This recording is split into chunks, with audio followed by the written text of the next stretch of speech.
So this is the segment when we enter the church and there's this kind of intervention and fight.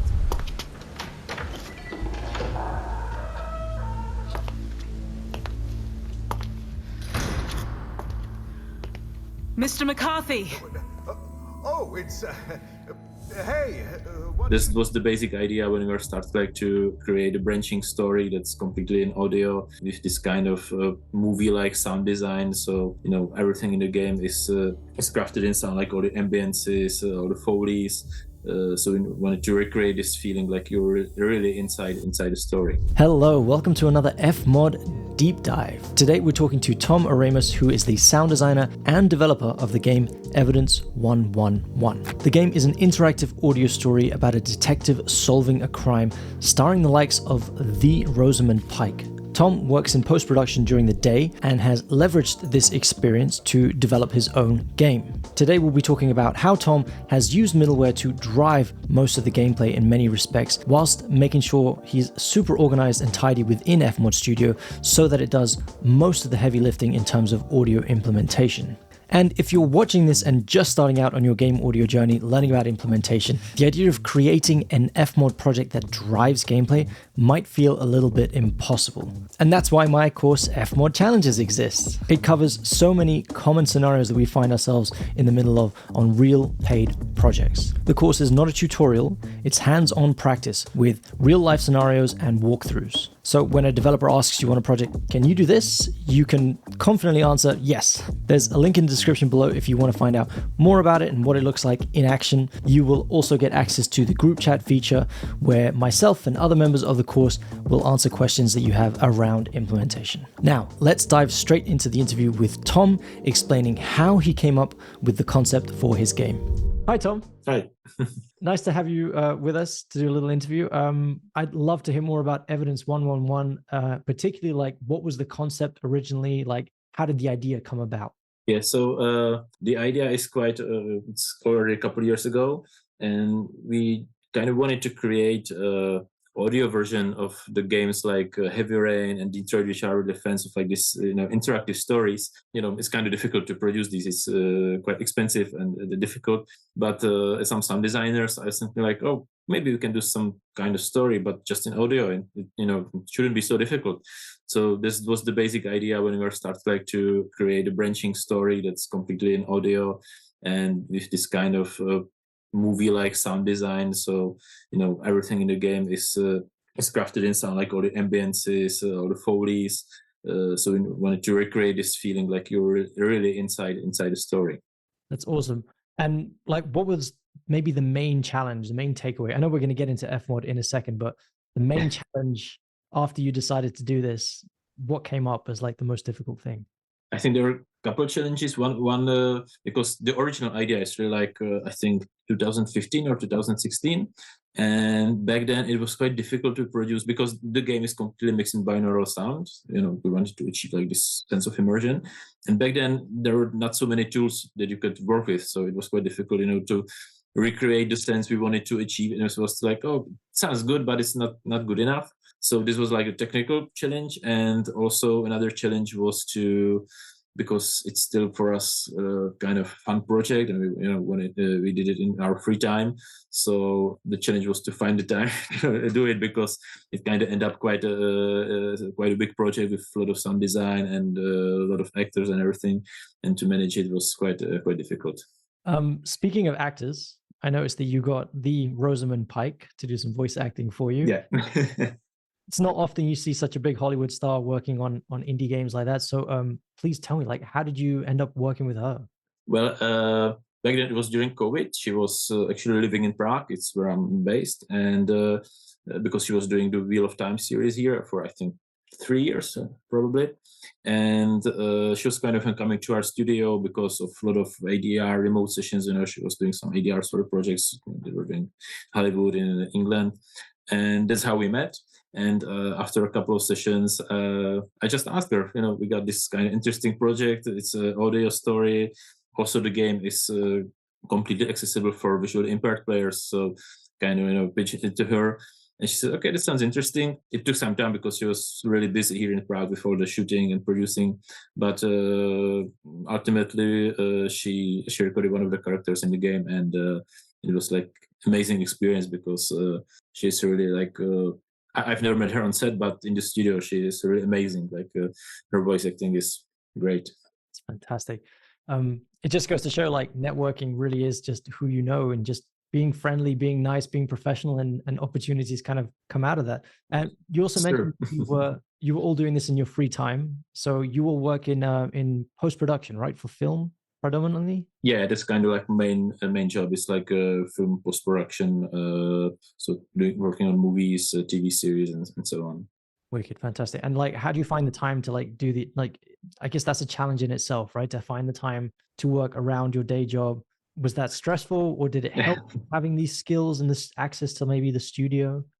Yeah, like definitely, like the skills, and like the thing that I knew people from the post-production. So if I kind of could not do something by myself, just come to a colleague and say, okay, could you maybe help me with some design? I said, yes, of course, it's not a problem. So this really helps. And yeah, time management is quite kind of a crucial thing, but also working in post-production, or generally I think like working in film, gives you this advantage. Then usually like work on some project, and then you can say, okay, so now I have like 2 or 3 weeks of free time that before I move to another project.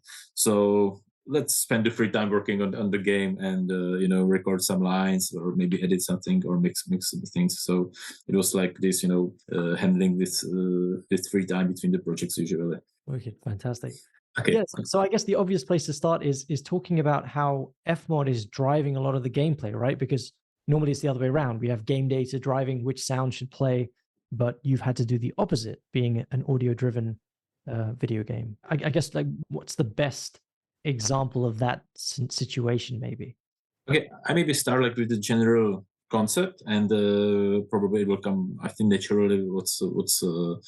What's like this point where we are driving like the game from FMOD, like explaining the whole idea and the whole concept. Sounds great.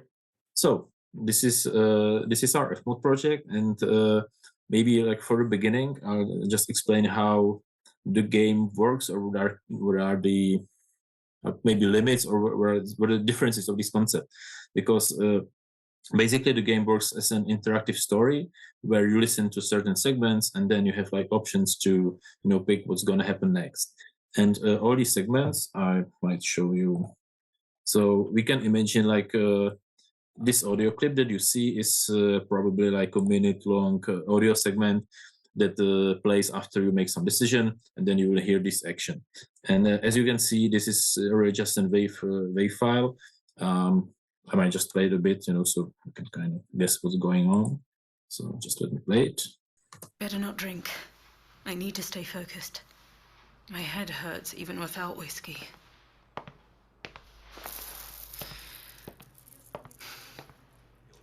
I could dry myself by the fireplace.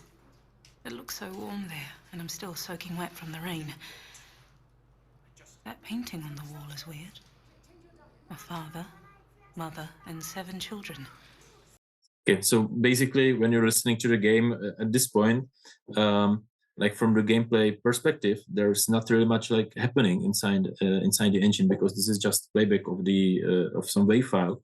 And if you want to change anything, within these moments, so for example, if you would be playing some action game, or some platformer, then when you are moving your character, everything change based on these positions in the engine, and then you can work with it. But here it's just really like a simple wave file, and then we had to do all the things in FMOD, like saying, hey, we want to change ambience, so we have to do it directly here in this timeline, or with some kind of things. So all these things we wanted to do, like to react some kind of dynamically, we had to do here in FMOD, because there were really like no cues in Unity that could be what was happening. Basically in Unity there was nothing happening during these playback segments. Maybe I can show you like the script of the game. You have the idea of the structure, how the story is put together, and then we can get back to FMOD. Please do. Very curious. So this, what you see, is software called Twine, and it's tool for basically like scripting, and you can create also like simple text games. And we use it as let's say engine that we created our story within the Twine. And the things that you see, it's called nodes, all these small boxes.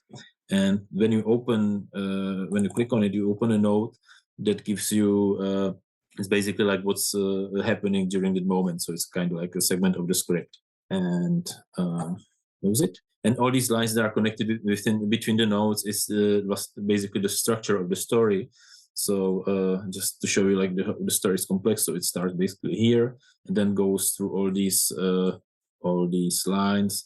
And here you can see it's kind of branching. It's not really linear. You can, choose a different paths, and like within some kind of chapters, all these small segments that you can see.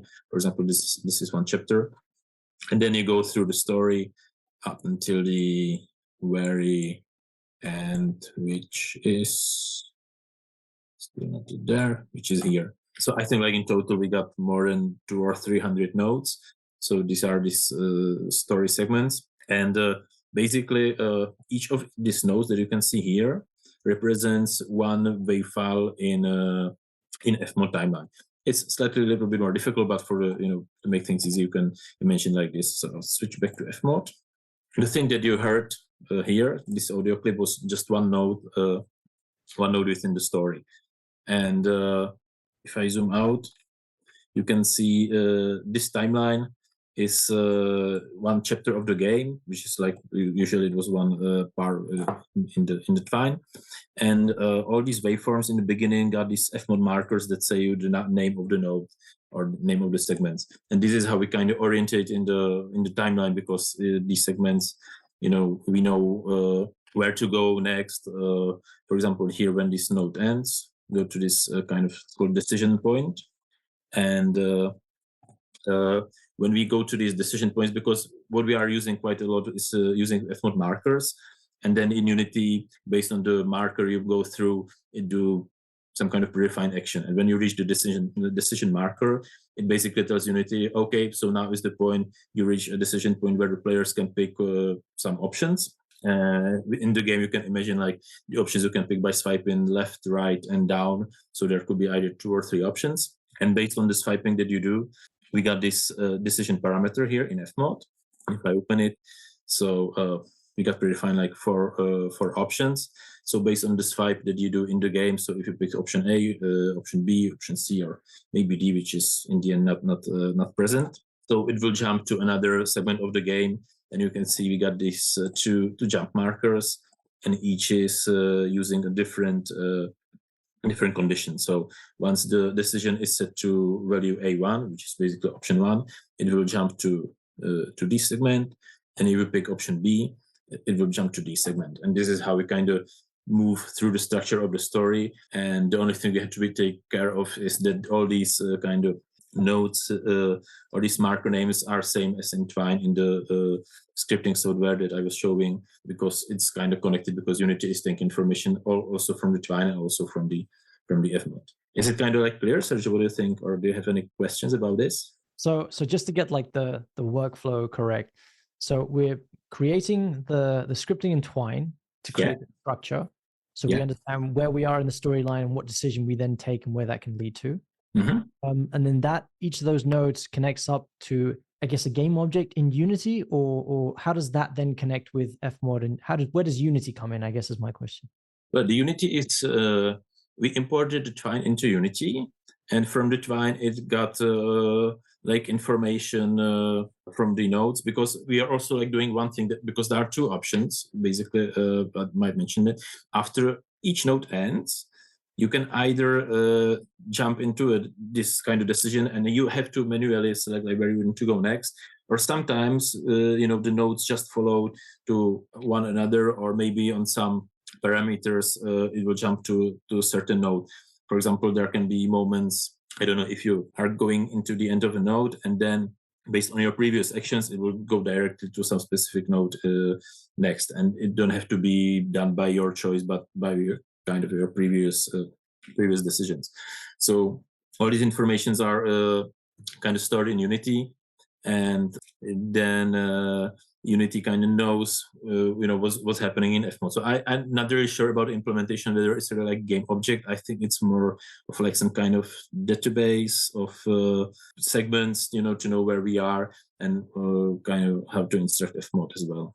Awesome, fantastic. I wasn't doing the coding myself, so this is a little bit blank space for me. Did you enjoy doing the scripting and the coding as well, coming from an audio professional background? As I said, I wasn't doing like the Unity part. It was doing my colleague who was doing the programming part. Sorry, right. So but it was like we are kind of like working together because he is, on the other hand, he is not from sound industry or sound background. So there were a lot of things like you thought, okay, this we can do like that, and I said, oh, this is a problem. We have to do some workaround and so on, because for example, it could be done much easier. For example, you can just or the basic idea, you can basically create an event in FMOD for each node, and just when you go to certain node, you can play the event in FMOD. That's what we are like thinking in the beginning. But then we came across like the situation that, for example, when you want to continue with some ambient sounds or you want to continue with some music throughout multiple nodes, then you would have to have another layer of sounds playing. And this also still is kind of basically is not a problem. You can do it in FMOD. You can play the nodes, and then you have the music node playing in background. But then we come across a problem that, for example, when you wanted to play the music across 4 different nodes that are differently branching, and then we are dealing like, okay, so how to make it adaptive? How do we say, let's say, in this moment, in the middle of this nodes, we want music to change? And this was kind of difficult, like how to do it. We can write some scripts, like we can maybe write some markers, but it would be difficult for debugging. So that's why we decided like to place all these kind of chapters on one timeline. And if I maybe zoom a little bit down, so you can see that here are layers for ambiences, probably not music in here. Maybe I'll switch to different timeline. Yeah. So we can see that there's a level of ambience. There's this nested event for music. And if I just open the parameters, so you can see that we can set how the music change in the exact moments we want it to change, because it would be really difficult to do it, I think, any other way, because again, there is no way how to tell Unity this is the moment we want to change the music, because in the moment for the game is not happening anything and just playing the audio file. Right, that makes total sense, because that would be my first assumption, that we try and use like a bunch of command instruments or automation like you've done here, and maybe some extra markers. But I guess, like you said, it's also a question of like, I don't know, I find it working on projects sometimes valuable to choose something that makes things clearer for you to think about as well, right? Like FMOD does one thing, Twine does another thing, and then everything else happens in Unity, as opposed to maybe everything happening in FMOD. And then it gets difficult to like you said, debug and go back and check things. I think that's valid as well, right? To make things clearer for you to think about in your head. Yeah, like the thing, it kind of, in the end, I'm not sure if we do the story like or the similar project again, if we do it the same way, because there were some limitations, like you could not do everything with it, and also it could be somewhat like messy, because you have to really like think of all these things, and change it like. Yeah, it was a little bit messy because there are a lot of things going on in one timeline. But again, there was this great thing that if you wanted to debug, you can basically pick any place on the timeline where you wanted to start playback from, then set your parameters we just got here.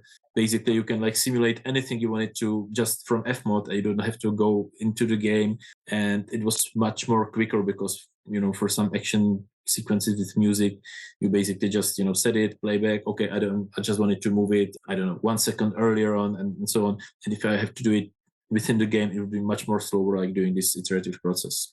Cool, awesome. So we spoke about everything being in one timeline makes more sense for debugging. Is there anything else you wanted to kind of jump into before we kind of interrupted? We were talking about how, yeah, you have music and ambience underneath that. You have that being automated. Maybe I can just show you some example, like how is it working in timeline in some segments, with the music and ambience, if you want to see. So I can play some bits, to give you an example. So this is the segment when we enter the church, and there's this kind of intervention and fight. So I'll start somewhere here. So basically, here you can see all these like all these small nodes and small segments, and below here is the ambience of the church, which in some point starts, and then based on some things, sometimes you just go a little bit lower with the volume, because I can't remember now. It's probably just a mixing thing. And here is our music, which got these segments, like we can see there within the event, but basically got different states. So it's got intro, fight A, fight B, and in the ending.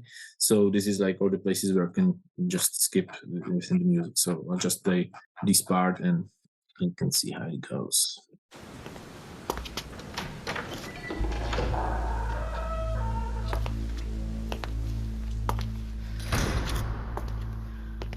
Mr. McCarthy! Oh, it's... hey, what are you doing here? I'm wondering that myself. It's the middle of the night. Awful weather. What kind of man would leave the hotel right now? No madman, maybe just a fool. You may laugh at me, but I always walk around in a storm. It brings me peace in a strange kind of way. That's quite strange. It's almost hard to believe. One can sometimes believe as many as 6 impossible things before breakfast. Am I right, Alice? If you think so. Anyway, tell me, what are you doing in here in such bad weather? Were you, looking for me? Truthfully? Yes, I was. Is that so? But, well, you did not have to do that. I was going to head back soon. Were you? What are you sitting on then? Sitting? I'm neither blind nor stupid, Mr. McCarthy. Why have you taken a suitcase for your nighttime stroll? Why did you want to leave? I am scared. Of what? Is there something you haven't told me?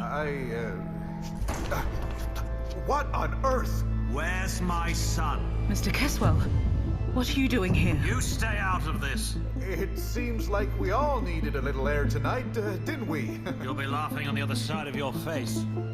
Mr. Caswell! What are you Where's doing? my son, you bastard? What? I do not know. Don't lie. Mr. Caswell, calm down. Hugo disappears, and the weirdest guy in the hotel just happens to sneak away. Where's my son? That's enough! You have no right to boss me around. You've promised to find Hugo, and nothing's happened. So you'll either help me get him to talk, Alex, please. or get out of my Stop way. him. Arrest him. You cannot just let him do Shut this.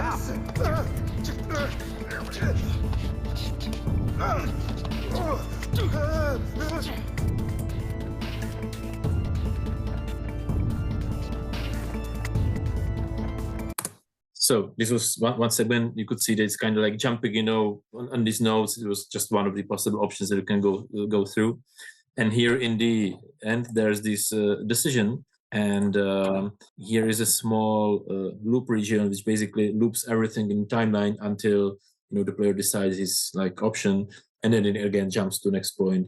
But the advantage is then even within the decision moment, where you can kind of have your time to pick your options.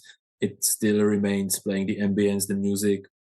It's not really in the timeline, but within the game there we got this playlist, the snapshot that gives you it just muffle the sound, and there's also some kind of overlay music, so kind of just keep everything playing, just not as in the first, not as loud.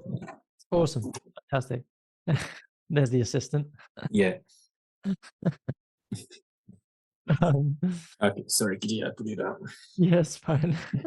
Cool. Right. And now it's looping in place and it's waiting to take the next decision. So the player has time to select what they want to go to next. It's awesome. It's fantastic. And I can see how much controllability you have putting everything in one event on different audio tracks and just automating in the ambience, the music when necessary. I think some middle, it's not really the game. It's more of this, trying to create linear audio, but with all these options, got with game sound. Yeah. period. Awesome. I see on the left here, Tom, that you have sound effects, music, and ambience separately. Do you want to talk a little bit about how you organize the events, and maybe, like, for instance, like music? Why didn't you just put that in an audio track in each episode, each chapter, sorry, instead of putting it in a separate event on the left? Yeah, it's basically we got. I can open folders here. Here are all like these ambience that we are using. Here are some kind of music. Basically, these are events that are used within the timelines. The idea we've got it separately. There are basically 2 points because even like the ambiences and the music are interactive. They are not just like waveforms in loop. I can show you on what we just heard, for example, for this church sequence. If I open the ambience here, because basically this on this ambience track is just a nested event of some of the ambiences events here. But if I open it, then you can see that within this ambience event we got like a couple of tracks that are. This one is quite easy actually. It's not so much complicated. So there's just loop of 5 different waveforms. You can see they are playing asynchronously. So they are each of these waveforms has different length. So it's kind of still changes through time. So it's not really like a 30-second loop, but you can see this one is 1 minute, 1.5 minute long. This one is 1 minute long. So it kind of changes throughout the time. Similarly is with the music. If I open even with the music, you can see that this is the structure for this particular music. Then we got some intro, then we got some segment for fight and for ending. So this is the reason why we kind of like have everything using separately. And then basically we prepared all these single events like for the music, for the ambience, and then we were placing them into these timelines. Maybe just because there's SFX, this is a little bit particular case because this is mostly like all the sound effects. Because the workflow was meant like that we created the next segments in Pro Tools, and basically what's included in the WAV file is that we got all the dialogues and all the Foleys and let's say sound effects like, I don't know, gunshots, footsteps, doors opening. So this is like pre-recorded, but ambiences and music are added in FMOD. And these sound effects are basically done for like, some user interfaces like button clicking, you can see from this like text what's there. Fantastic. And just in the music folder, for instance, you are referencing these events where you've created all the adaptive kind of movement and systems, right? You're dragging these into the chapter events. Yeah, exactly. So we got all these like musics. Some of them are quite simple. Like this is just a single radio. It could be just events like this, but then we got this, for example, quite complicated structures, when we are jumping from one segment to another. Sometimes even we have to go like not just forward, but going back within the music. And so we create these structures and then we place it into the timelines. And that's great, obviously, because that means that they have their own mixer output in the mixer in FMOD. So if you needed to mix the music separate to the sound effects or the dialogue, you could do that without having to find the individual track inside of your chapter and turn it then. Exactly. So yeah, fantastic. I also wrote something down. Did you use any snapshots? Yeah, we used snapshots. The one I was mentioning before for the decision. I'm thinking if I can some kind of replicate it easily. But basically, it's just like some kind of low pass filter on the output from timelines. So when we reach the decision point, everything I think over 300 kilohertz was just cut out, and there remains just the muffled sound, and then there's the music, like this kind of tense music during the decision and going over it. So this was the snapshot we were using quite a lot, and also we were using snapshots. Let me just open the timeline. I got this snapshot track, and this just trying to figure it out and remember what we are doing with it. There was some kind of problem with transitions between the chapters, and I remember we are using it with the snapshots, but I actually don't know what we are doing. I think it was just some kind of like fading in and out, so it was mostly for the volumes. But so that was one snapshot, and And I think that's it. We actually did not use that much snapshots. That's all good. That's all good. I was just wondering what else. It might be cool to look, maybe, I don't know, is there something in the mixer that you wanted to talk about? One of the other windows, perhaps? So I think the mixer is fairly simple for a project, and also it kind of similar to, again, some linear project in Pro Tools. So basically we got like mixing groups for the ambiences, for the like music, then for the whole timelines. What we were using, we got the mixer for voiceovers, because during the decision moment you got this kind of voiceover that tells you like your options, what to do. So we were affecting this voiceover with some added reverbs and also some equalization, but actually not of much like dynamic mixing is happening within the project, because a lot of things are premixed in Pro Tools, and then a lot of things were premixed in the timelines, as you could see. So we can, if you really wanted to do some changes, we usually do it with the automation within the timeline. And we were using some side chaining sometimes, but not as much. So I think the mixer is fairly simple. And maybe I'll jump back to the events to show you the parameters. So let me just swap the share screen. So we got, as you can see here, we got fairly quite a few of parameters.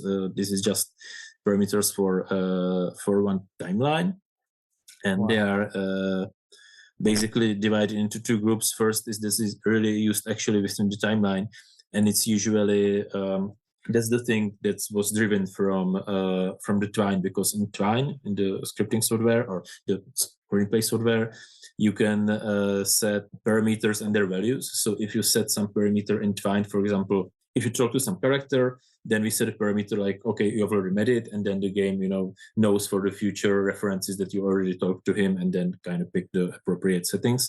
So this is the thing that is going from Twine to Unity, and then Unity says to FMOD, okay, so you've already met with reference, so let's set it to 1. And then in some point in the story, for example, let me just find, for example, here, where the event ends, there is no decision marker. So basically it just picks based on the parameters values where to go next. So this is one set of parameters.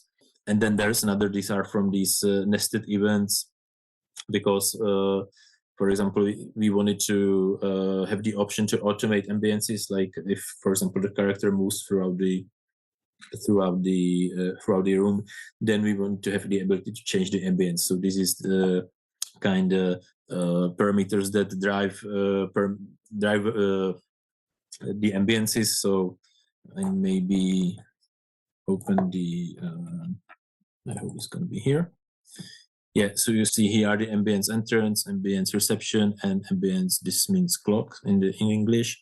And what it means, so it changes the values of the you can see that here is changing the volume. So it's kind of give you the option to change how the ambient sounds in certain spots within the virtual place, so we don't have to create each ambience for each node, but we can just change one parameter and it will change, how the ambience sounds. So for example, this one adds there was this old clock in the room, so just make them louder because we're approaching them. This kind of sounds more like that you're in the entrance, and give some ambience of the outside rain. And on the contrary, when you are in the reception, it just gives more of a room tone. And so these are the parameters that we created for the ambiences. And then in the timeline, you can see that we are basically changing just these parameters to get the sound that we wanted to from the ambience. Okay, can we hear an example of you automating the ambiences as if we're moving? Of course. So I'll play the lobby. So I'll turn everything to 0.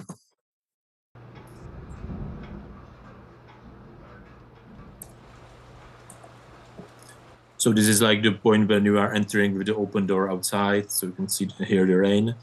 Then usually when you go inside, and it just gets a little muffled. Now, oh.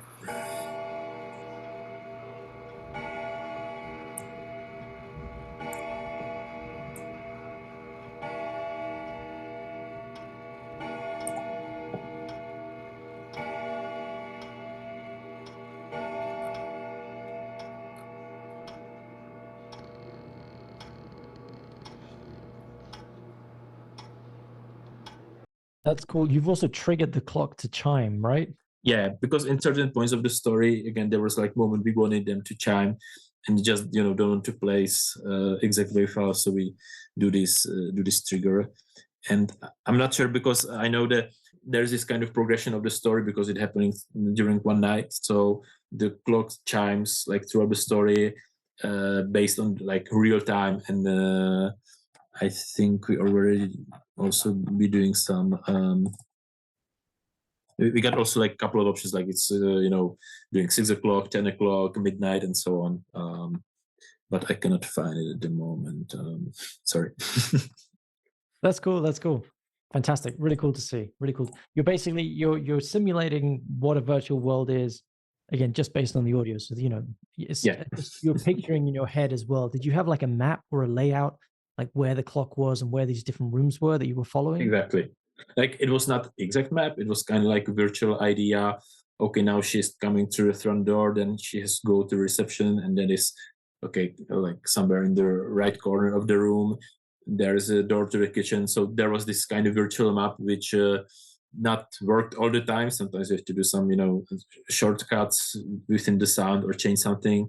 And that was also like the point, because in one point, like in the beginning of the development, we were kind of thinking, okay, maybe we can do it like completely virtual, like create a virtual space in Unity, like in 3D, and doing it just with audio. It was also like one of our ideas. But then we kind of skipped this because we are doing a lot of these things like, okay, I'm in a kitchen and I want to get to another room, but I don't want to be, like full, just going there, because it will take a long time and it's not, what we want in the story. But also we don't want it to skip it completely.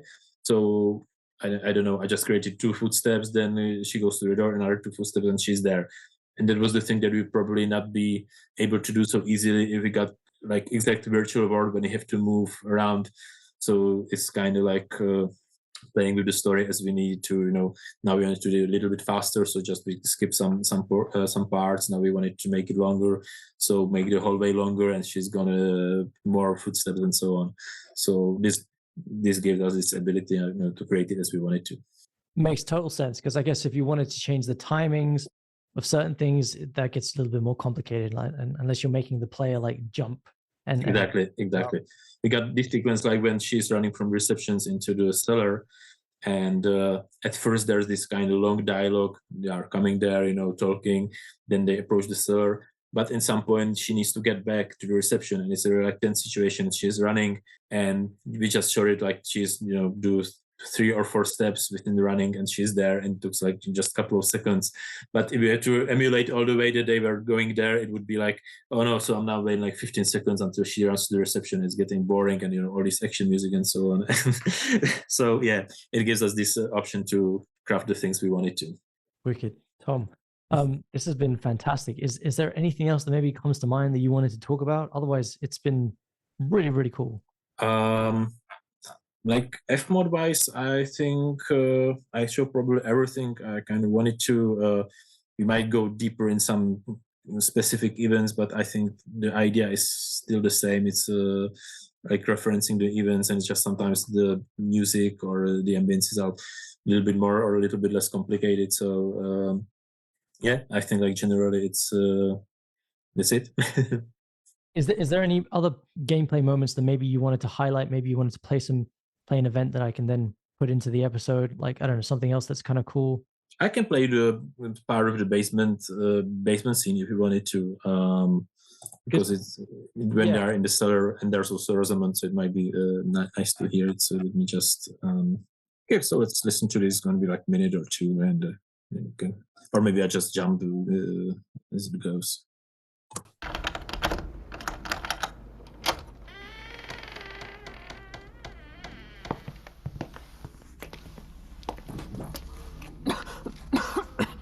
Cover your mouth and nose, Mrs. Caswell. It smells awful here. It's just mold. I'm sure they don't air it out much down here.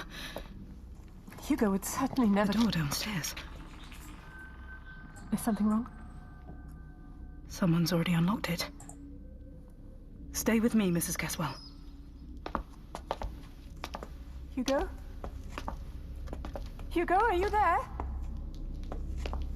I can't see anything. There must be a switch here somewhere. But how are we supposed to find it in the dark? Did you hear something? Come on. I'll take you back upstairs. I'll come back here alone with a torch. No, that's okay. I just... What was that? That sound. I know it. It's... Mrs. Caswell, stick with me. Ah! Are you okay? Yes, I'm fine.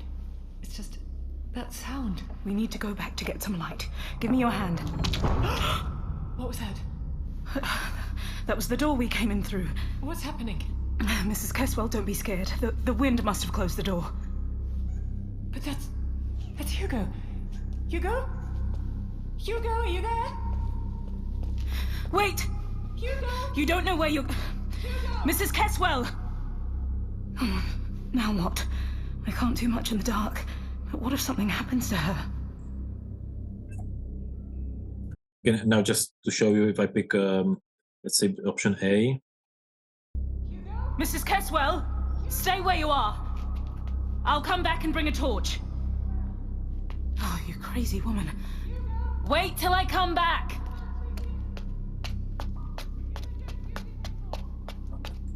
No.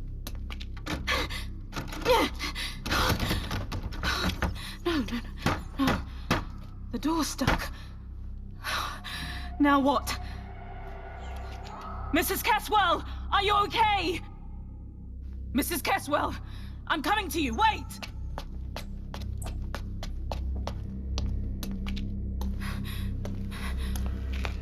Hello? Hello? What's going on here? This doesn't make any sense. Oh, God, this headache. I feel like my head is gonna explode. Mrs. Caswell, where are you? I'm here! There's another room at the back! I'm coming! Ah! My hand. Oh, it's bleeding. Oh, Mrs. Caswell! I'm here! What's going on?